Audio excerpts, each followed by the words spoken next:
Bunge viva. Bunge power.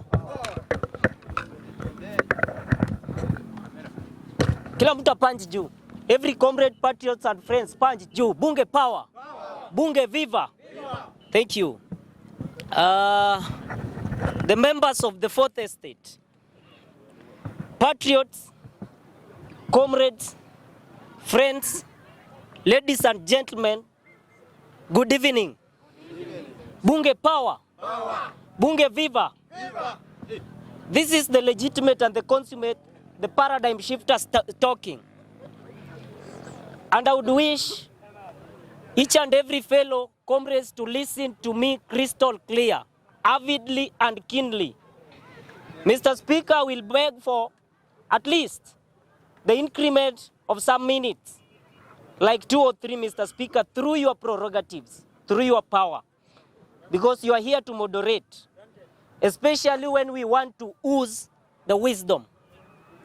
Mr. Speaker, to begin with, this is the lucidity of my sacrosanct and robust point, and you are supposed to be listening to it keenly, Mr. Speaker. Straight away, Mr. Speaker, I will synthesize each and every matter keenly and politely.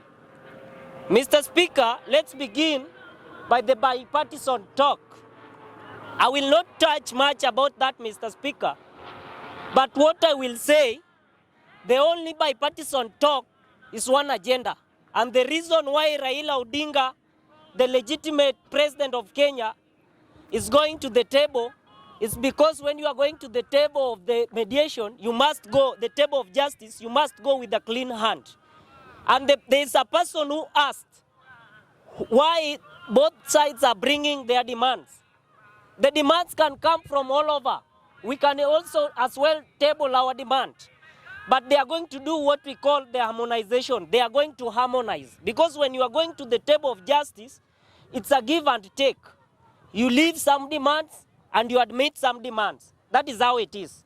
So, Mr. Speaker, to conclude on the first agenda of bipartisan talk, I will urge the mighty citizen and I will urge the Azimio brigades to stick to one agenda. Leave alone the cost of living. The cost of living, I don't care. Mimi, what I care to see Raila Odinga president. Mr. Speaker, the only way to stop this idea, the crooked idea of election multi-practice is to stop it now. And if we don't stop it now, Mr. Speaker, it will go infinity.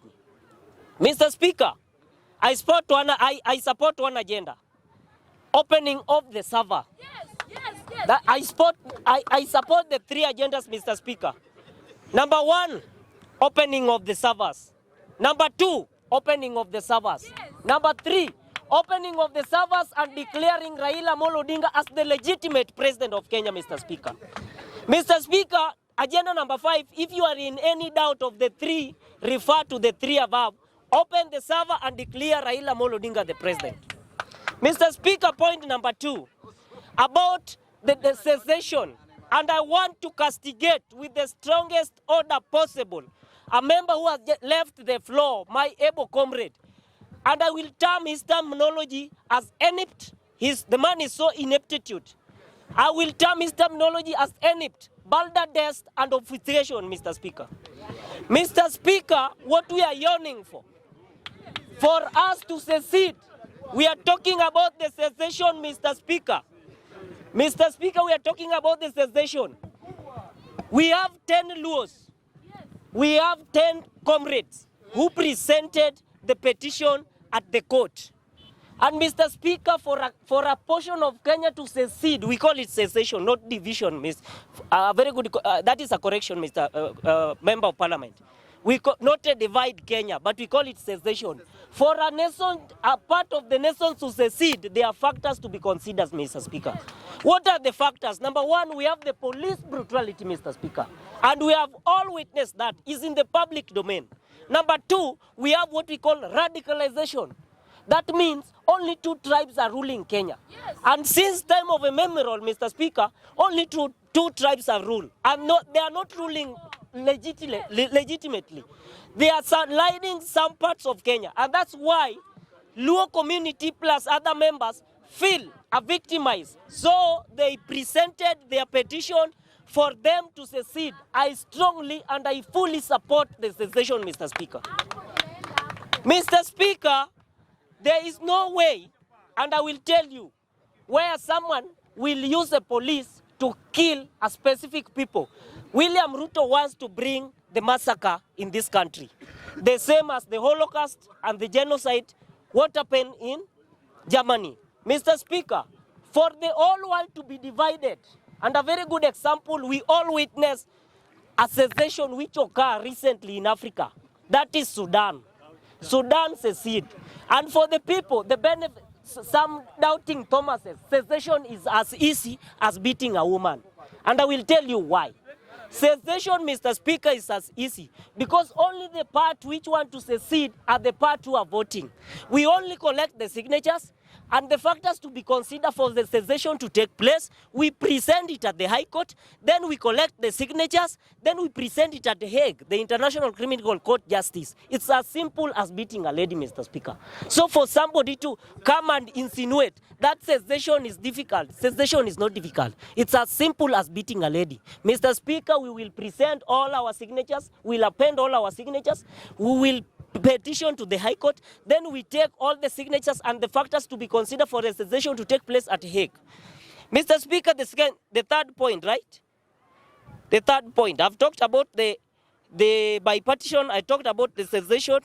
Then, what is this, Mr. Speaker? I will beg for time, Mr. Speaker. Done. For the third one is? What is the impact of the number 10? Bipartisan. Bipartisan terrorists. I will go to the terrorists. Mr. Speaker,